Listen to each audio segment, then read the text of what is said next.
Pradeep Joshi channel को subscribe करना बिल्कुल फ्री है। सब्सक्राइब करें और इस बेल आइकन को दबाएं हमारे नए वीडियोस सबसे पहले देखने के लिए।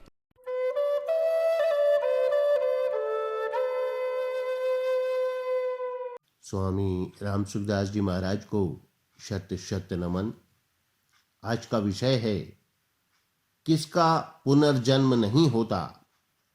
महाराज जी के शब्दों में, मामू पेत्य तु कौन्तेय पुनर्जन्म न विद्यते।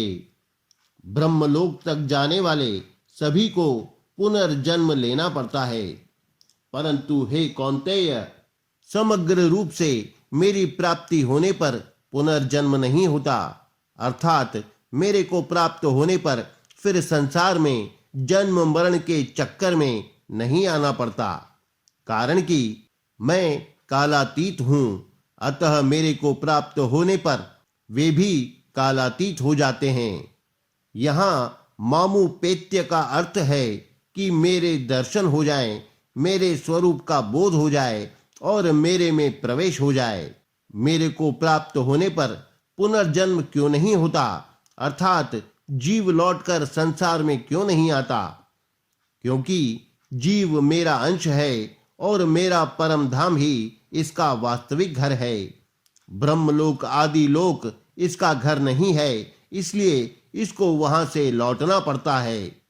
जैसे रेलगाड़ी का जहां तक का टिकट होता है वहां तक ही मनुष्य उसमें बैठ सकता है, उसके बाद उसे उतरना ही पड़ता है। परंतु वह अगर अपने घर में बैठा हो तो उसे उतरना नहीं पड़ता। ऐसे ही जो देवताओं के लोक में गया है वह मानो रेलगाड़ी में बैठा हुआ है, इसलिए उसको एक दिन नीचे उतरना ही पड़ेगा। परंतु जो मेरे को प्राप्त हो गया है वह अपने घर में बैठा हुआ है, इसलिए उसको कभी उतरना नहीं पड़ेगा। तात्पर्य यह है कि भगवान को प्राप्त किए बिना ऊंचे से ऊंचे लोकों में जाने पर भी कल्याण नहीं होता। अतः साधक को ऊंचे लोकों के भोगों की किंचन मात्र भी इच्छा नहीं करनी चाहिए।